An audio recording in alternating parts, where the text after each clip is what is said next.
Go right back to Jack for the Cafferty File. Jack.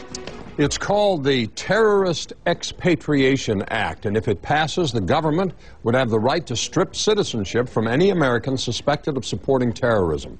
Bipartisan bills been introduced in both the House and Senate. Supporters point to the recent terror attempt in Times Square, which was carried out by a Pakistani American. They say the measure reflects what they call the changing nature of war. The proposal would actually update an existing but rarely used law that is currently run by the State Department. That 1940 law allows the government to revoke citizenship for actions like voting in another country's elections or joining the army of a nation at war with the United States. What's interesting here is the measure is not drawing the usual partisan responses. Some top Democrats seem to be supporting it, including Secretary of State Hillary Clinton, who says the administration is going to take a hard look at extending the existing powers of the government.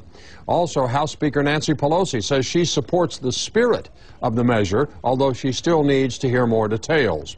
Meanwhile, some Republicans are skeptical, including House Minority Leader John Boehner, who questions the constitutionality of the idea. Legal experts are also mixed in their opinions. Some worried that it's an extraordinary step to take away citizenship from someone, and they say to do it based only on suspicion without court trials is simply giving the government too much power. So that's the question this hour. Should the government revoke citizenship of people involved in terrorism? Go to CNN.com/Cafferty File. You can post a comment on my blog. Wolf. Jack, thank you. That time to check back with Jack for the Cafferty File. Jack. The question this hour, should the government revoke citizenship of people involved in terrorism? John writes, no. Remember the House Un-American Activities Committee witch hunts of the 1950s? I never want to see that again. If we turn this country into a dictatorship to prevent terrorism, the terrorists have won.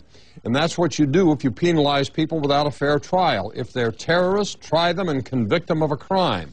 But let's not become like the Islamic Republic of Iran in order to combat terrorism. Art writes, does it really matter if such people spend the rest of their lives in a prison as a U.S. citizen or as a person whose citizenship has been stripped?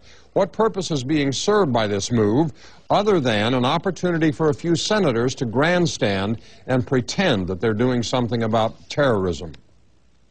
John writes, I personally feel the question not even be asked. The answer is a resounding yes. The individual in the recent Times Square incident no doubt should be stripped of his citizenship as well as all the rights that go with it. What I fear, though, is that with all the botched investigations and mistreatment of citizens by those in authority, who's going to be the ultimate decision maker when it comes to stripping citizenship? Tracy in Texas, involved in terrorism or suspected of terrorism. Seems there's a world of difference to me. Joe Lieberman of Connecticut, Scott Brown of Massachusetts are supporting draconian legislation. I guess we Texans aren't the only ones who send Constitution-challenged folks to Washington. Greg in Pennsylvania writes, Lieberman, God bless him, he ought to be a Republican. And B writes, revoke citizenship? Okay, but where will they go? Arizona? If you want to read more on this, go to my blog at CNN.com/Cafferty File. Wolf. Have a great weekend, Jack. Thanks very much. See you Monday. See you Monday. Jack Cafferty with the Cafferty File.